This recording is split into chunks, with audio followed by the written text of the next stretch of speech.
नमस्कार, मैं हूं गौरव कुमार। चलिए देखते हैं उत्तराखंड की आज की सभी ताज़ा और बड़ी खबरें। रोजाना उत्तराखंड की बड़ी खबरों के लिए अभी चैनल को सब्सक्राइब करें, वीडियो को लाइक जरूर करें। प्रदेश सरकार पर हरीश रावत का हल्ला बोल, त्रिवेंद्र रावत की तारीफ। पूर्व मुख्यमंत्री हरीश रावत ने प्रदेश सरकार पर हल्ला बोला है। रावत ने कहा, कुछ लोग निजी स्वार्थ के लिए पुष्टाहार का काम निजी कंपनी को देना चाहते हैं। कांग्रेस सत्ता में आने पर षड्यंत्र का पर्दाफाश करेगी। उन्होंने त्रिवेंद्र रावत की तारीफ करते हुए कहा, पहले भी इस योजना को पटरी से उतारने की कोशिश की गई थी, तब त्रिवेंद्र रावत ने तमाम विरोध के बावजूद ऐसा नहीं होने दिया। केजरीवाल का हिंदुत्व राष्ट्रवाद का कार्ड, उत्तराखंड में बीजेपी को नुकसान। आम आदमी पार्टी संयोजक अरविंद केजरीवाल ने उत्तराखंड में विधानसभा चुनाव से पहले हिंदुत्व और राष्ट्रवाद का कार्ड खेल दिया है। उन्होंने उत्तराखंड को पूरी दुनिया के हिंदुओं के लिए आध्यात्मिक राजधानी बनाने का वादा किया। साथ ही केदारनाथ में पुनर्निर्माण का चेहरा रहे कर्नल अजय कोठियाल को आम आदमी पार्टी का मुख्यमंत्री फेस बनाया गया। बीजेपी में जारी अंतर्कलह के बीच अगर वे ऐसे और कदम उठाते हैं तो चुनाव में भाजपा को भारी नुकसान हो सकता है। पेट्रोल पंपों पर चार्ज होंगे इलेक्ट्रिक व्हीकल, लगेगा चार्जिंग पॉइंट। मेट्रो सिटी की तर्ज पर बहुत जल्द देहरादून के पेट्रोल पंपों पर बिजली वाले वाहनों के लिए चार्जिंग पॉइंट लगेंगे। पायलट प्रोजेक्ट के तहत शहर के 8 से 10 पेट्रोल पंपों में ये चार्जिंग पॉइंट लगाए जाएंगे। Area divisional manager Indian Oil Prabhat Verma ने बताया कि पेट्रोल पंपों पर चार्जिंग पॉइंट लगाने की योजना अच्छी पहल होगी। निश्चित तौर पर आने वाले समय में इलेक्ट्रिक वाहनों की संख्या बढ़ेगी। स्मार्ट स्पिरिचुअल हिल टाउन बनेगा बद्रीनाथ धाम, भवनों का होगा ध्वस्तीकरण। बद्रीनाथ धाम को स्मार्ट स्पिरिचुअल हिल टाउन के रूप में विकसित किया जाना है। इसके लिए 9 विभागों के भवनों का ध्वस्तीकरण किया जाएगा। मंत्रिमंडल ने मास्टर प्लान के तहत पहले चरण के कार्यों के लिए सरकारी विभागों के भवन गिराने की मंजूरी दे दी है। पहले चरण में लगभग 4000 वर्ग मीटर जमीन खाली कराई जाएगी। INI डिज़ाइन कंसल्टेंसी एजेंसी के माध्यम से बद्रीनाथ धाम का मास्टर प्लान तैयार किया गया है। आम आदमी को फिर लगा झटका, दूध के बाद अब ब्रेड भी हुआ महंगा। पेट्रोल, डीजल और दूध के बाद अब ब्रेड भी महंगा हो गया है। ब्रेड की कीमतों में 5 रुपये का इजाफा हुआ है। अब ब्राउन ब्रेड की कीमत 35 से बढ़कर 40, वाइट ब्रेड 30 से बढ़कर 35, 1 किलो ब्रेड की कीमत 75 से बढ़कर 85 रुपये हो गई। इसी तरह पाव की कीमत भी 35 से बढ़कर 40 रुपये और कुचले का पैकेट भी 30 से बढ़कर 35 रुपये हो गया। बेकरी कारोबारियों का कहना है कि लागत में इजाफा होने पर ब्रेड के दाम पर असर पड़ा है। सरकारी अस्पतालों के 59% मरीज बाहर से खरीदते हैं दवा।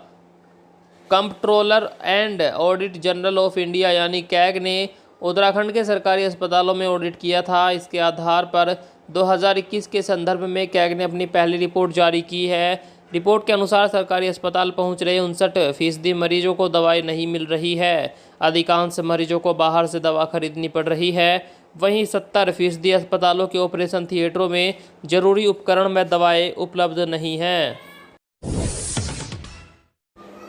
जनता को फिर लगा झटका, रसोई गैस की कीमतों में 25 रुपये की बढ़ोतरी। घरेलू गैस सिलेंडर के दाम में एक बार फिर 25 रुपये की बढ़ोतरी हुई है। इससे पहले 1 जुलाई को भी 25 रुपये 50 पैसे रेट बढ़ाए गए थे। बीते 8 महीनों में घरेलू गैस सिलेंडर पर 165 रुपये 50 पैसे बढ़ा दिए गए, जबकि सिर्फ एक बार ही अप्रैल में 10 रुपये घटे थे। दिल्ली और मुंबई में 1 जुलाई को एक सिलेंडर की कीमत 834 रुपये 50 पैसे थी। इसमें 50 रुपये की बढ़ोतरी के बाद अब 860 रुपये हो जाएंगे।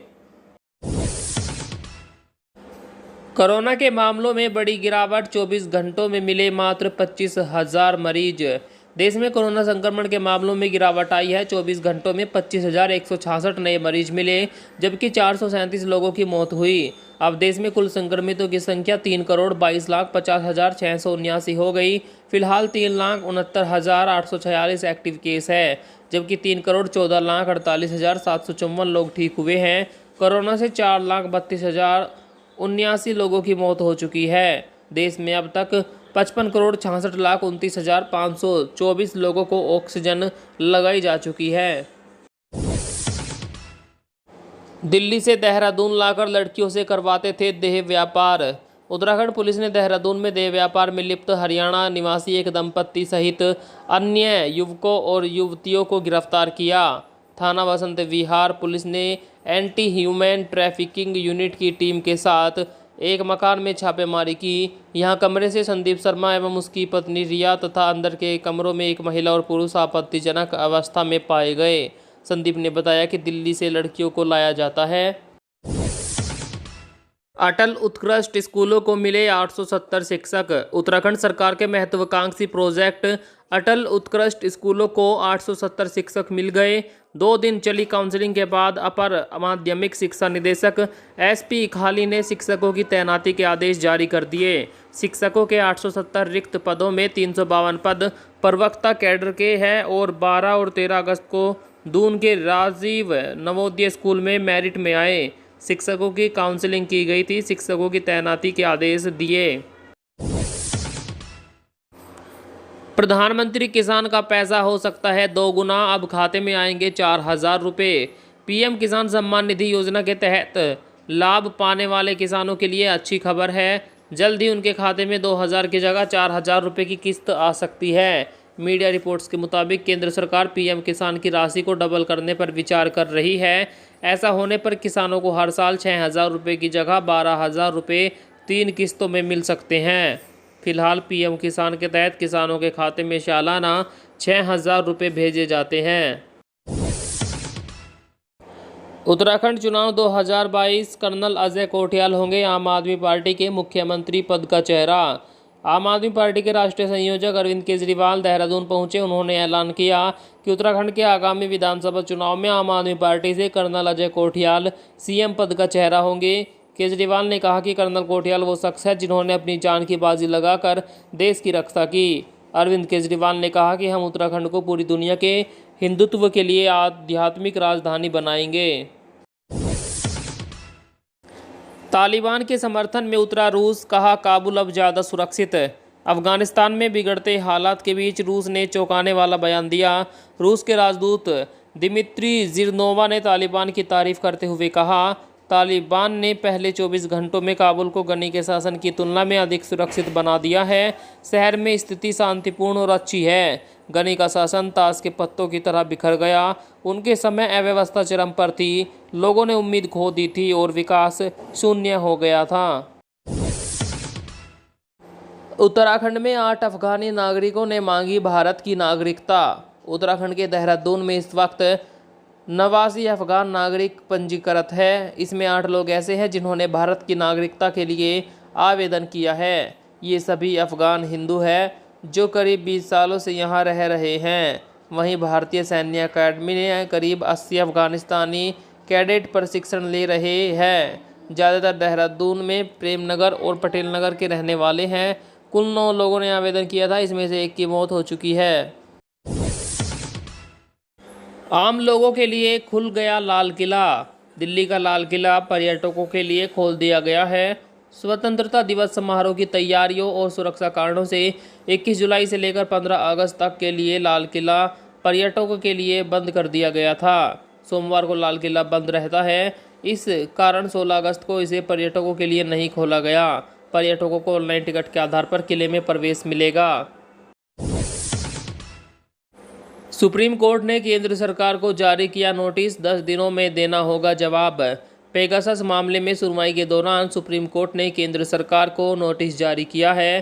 केंद्र को 10 दिनों के अंदर नोटिस का जवाब देना होगा। बीते दिन हुई सुनवाई के दौरान केंद्र ने सुप्रीम कोर्ट में किसी भी प्रकार जासूसी के आरोपों को गलत बताया था। वहीं इस मामले की जांच के लिए एक कमेटी बनाने की बात कही थी। बता दें कि केंद्र पर पेगासस के जरिए विपक्ष के नेताओं, पत्रकारों और न्याय विभाग से जुड़े लोगों की जासूसी के आरोप है।